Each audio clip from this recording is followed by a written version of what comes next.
Hello students, this is your computer class.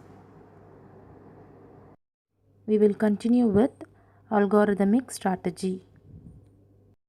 Today's content is dynamic programming and we will have revision over the other topics. Now, what is dynamic programming?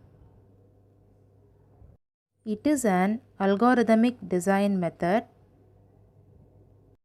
It can be used when the solution to a problem can be viewed as a result of sequence of decision. This approach is similar to divide and conquer. Dynamic programming is used whenever problems can be divided into similar subproblems so that their results can be reused to complete the process. This approach are used to find the solution in optimized way. Steps to do dynamic programming. The given problem will be divided into smaller subproblem. An optimum solution for the given problem can be achieved by using the result of smaller subproblem. Dynamic algorithm uses memorization. What is memorization? It is an optimization technique used to speed up computer program by storing the result of expensive function call and returns the catchy result when the same input occur again. Now, dynamic programming. Dynamic programming is an algorithmic designing method that can be used when the solution to the problem can be viewed as a result of the sequence of decision. Now, we have three steps in this dynamic programming. The given problem will be divided into smaller overlapping subproblem and optimism solution for the given problem can be achieved by using result of smaller subproblem and dynamic algorithm uses memorization.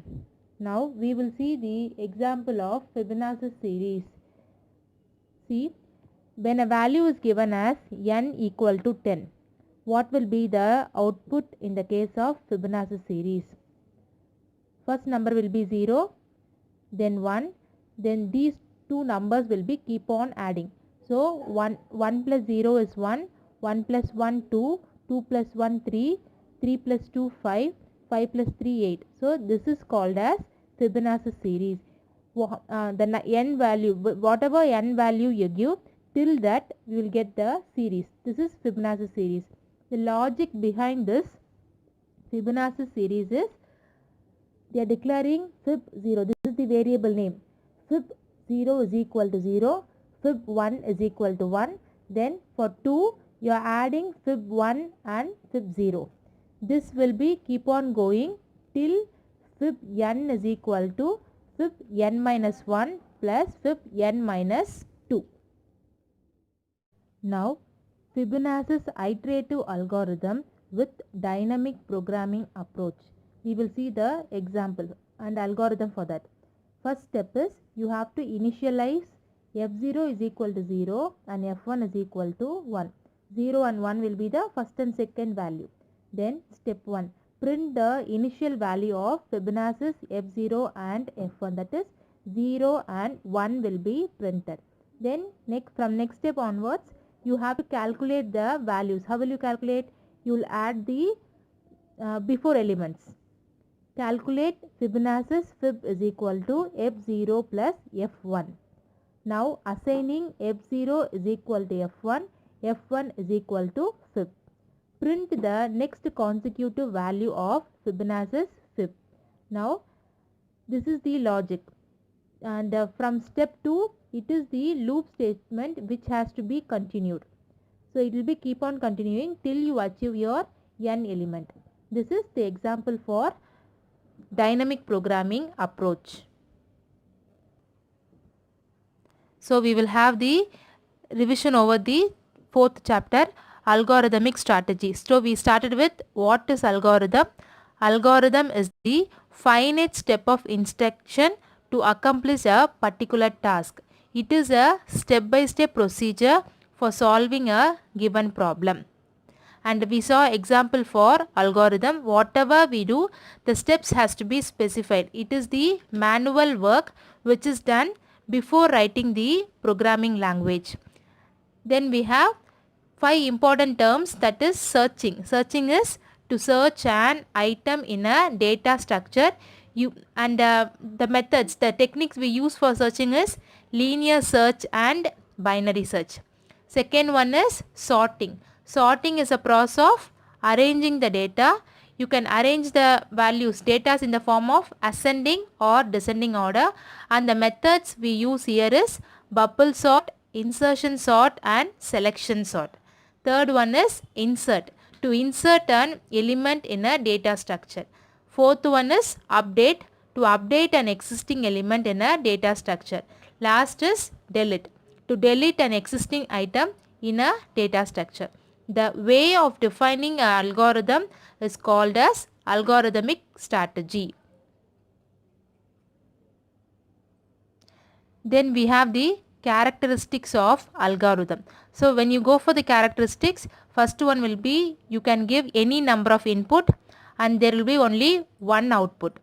It should be finite and it should be defined properly. It should be efficient, correctiveness, it should be error free. There should not be any error in writing the algorithm. Easy to implement, it should be simple and ambiguous. Whatever statement we give, it should have only one meaning. Then feasibility, with the available resources it should work. Then portable and independent. These are the characteristics of algorithm. So writing an algorithm, when you go for writing an algorithm, how you will write what are the steps for that? Input has to be given. That input has to be processed. After processing that input, the desired output should come. This is the step of algorithm. So whatever we write, for example, if you take an example of adding two numbers, first you have to give input of two variable has to be defined. You are going to add. So C is equal to A plus B. Using plus operator, we are adding two numbers. Then the output is stored in C variable. So print C. So this will be the step for writing an algorithm to add two numbers. When you start writing an algorithm, two things has to be considered. First one is time. What is the time taken to execute it and what is the memory it requires. Time is measured by counting the number of keys operation, like comparison in the sorting algorithm, all those things. Then space factor is measured by maximum memory space required by the algorithm.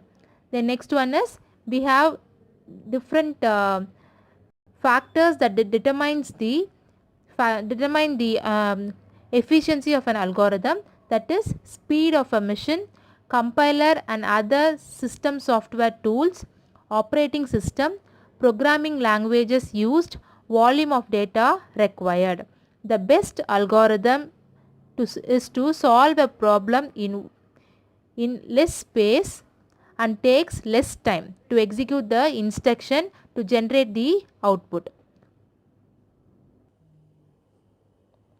After the algorithm, we have searching techniques and sorting techniques.